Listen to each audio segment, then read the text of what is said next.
Hello दोस्तों, नमस्कार। आज मैं सुनाने जा रही हूँ गुरुवार बृहस्पति भगवान की व्रत कथा।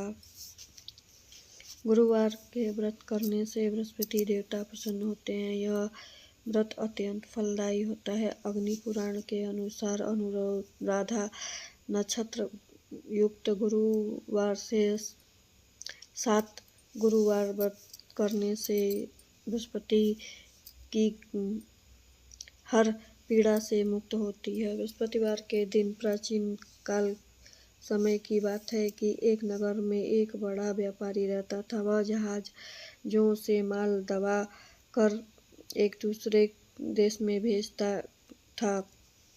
जिस प्रकार की अधिक धन कमाता था, उसी प्रकार खोल कर दान भी करता था। परंतु उसकी पत्नी वो बहुत कंजूस थी। वह किसी को न एक दमड़ी भी नहीं देती थी। सेठ एक बार जब दूसरे देश में व्यापार करने लग गया तो वह पीछे से बृहस्पति देव ने साधु के वेश में उसकी पत्नी को भिक्षा मांगने के लिए गए। साधु के वेश में उसकी पत्नी से भिक्षा मांगने गए व्यापारी की पत्नी बृहस्पति देव से बोली, हे साधु महाराज, मैं तो दान पुण्य से तंग आ गई हूँ। आप कोई ऐसा उपाय बताइए कि मेरा सारा धन नष्ट हो जाए और मैं आराम से रह सकूं। मैं यह धन लौटता हुआ नहीं देख सकती। बृहस्पति देव ने कहा कि तुम बड़ी विचित्र हो। संतान और धन के लिए दुख होता है। अगर तुम अधिक धन है तो तुम इस शुभ कार्यों में लगाओ। कन्याओं को विवाह करा दो, विद्यालय बनवा दो, बाग बगीचे का निर्माण करवा दो। ऐसा पुण्य काम से तुम्हारा लोक परलोक में समर्थक हो जाएगा। परंतु यह साधु की बात से व्यापारी की पत्नी को खुशी नहीं हुई। उसने कहा कि मुझे ऐसे धन की कोई आवश्यकता नहीं है जिससे मैं दान कर सकूं। बृहस्पति देव ने बोले कि यदि तुम्हारी यह इच्छा है कि तुम एक उपाय करो। 7 बृहस्पतिवार को गोबर से घर लीप लो, अपना बाल केस पीली मिट्टी से धो लो, केस धोते समय स्नान कर लो। व्यापारी के हजामत बनाने को कहा। भोजन में मांस मदिरा, कपड़ा धोना, घर धोना, ऐसा कार्य करो, तुम्हारा सब धन नष्ट हो जाएगा। इतना कहकर बृहस्पति देव अंतर्ध्यान हो गए। व्यापारी की पत्नी ने बृहस्पति से कहा कि 7 बृहस्पतिवार वैसा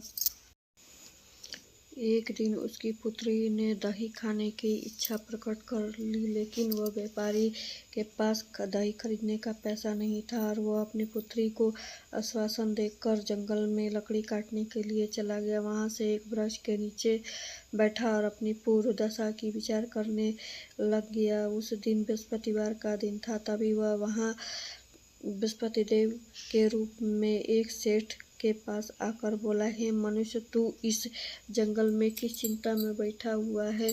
तब व्यापारी ने बोला, हे महाराज, हम आपको सब कुछ जानते हैं। इतना कहकर वह व्यापारी अपनी कहानी सुनाने लग गया और वह बोला, देखो बेटा, तुम्हारी पत्नी ने बृहस्पति देव का अपमान किया है, इसी कारण तुम्हारा यह हाल हुआ है। लेकिन अब तुम्हारे किसी प्रकार को चिंता करना नहीं है। तुम गुरुवार के दिन बृहस्पतिवार का पाठ करो। 2 पैसे के चने और गुड़ को लेकर जंगल में लकड़ी काटने में शक्कर और डालकर अमृत का प्रसाद बनाओ और अपने परिवार के सदस्य को दो और कथा सुनाने वाले को बांट दो। स्वयं भी प्रसाद ग्रहण करो। चनामृत ले लो, भगवान तुम्हारा अवश्य कल्याण करेगा। साधु की बात यह सुनकर महाराज बोला कि मैं तुम्हें यह नहीं बचा सकता कि मैं अपनी पुत्री को दही देकर लाकर नहीं दे सकता। इस पर साधु जी ने बोला, तुम लकड़ियों शहर में बेचने जाओ और तुम्हारे वहीं लकड़ियों के दाम पहले से 2 गुना मिलेगा, जिससे तुम्हारा सारा कार्य सिद्ध हो जाएगा। उसकी लकड़ी की काटी और शहर में बेचने के लिए वह चल पड़ा और उसकी लकड़ियां अच्छे दाम में बिकने लग गईं और वह अपनी पुत्री को लिए दही लिया और गुरुवार का कथा हेतु चना गुड़ लेकर और प्रसाद बांटकर स्वयं खाने लग गया। उसी दिन से सभी कठिनाइयाँ दूर हो गईं। परंतु जंगल में अगले दिन बृहस्पतिवार का कथा करना भूल गया। अगले दिन वहाँ से राजा के एक यज्ञ का योजना करने पूरे नगर के लोगों को भोजन करवाया और आयोजन किया कि राजा की आज्ञा का पूरा नगर राजमहल में भोजन करवाने का आदेश है। और व्यापारी उसकी पुत्री तनिक विलम्ब से पहुंची। उन दोनों ने राजा के महल में जाकर भोजन कराया। तब वह दोनों लौट कर आए। तभी रानी ने देखा कि उसके खूंटी पर टांग हार गायब हो गया और रोने लग गई। और उसकी पुत्री पर संदेह हुआ कि उसका हार उन दोनों ने ही चुराया होगा। राजा की आज्ञा से उसने दोनों को कारावास कोठरी में डाल दिया और कैद करके उन दोनों को अत्यंत दुखी पहुंचा और वह बृहस्पति देवता का स्मरण करने लग गए।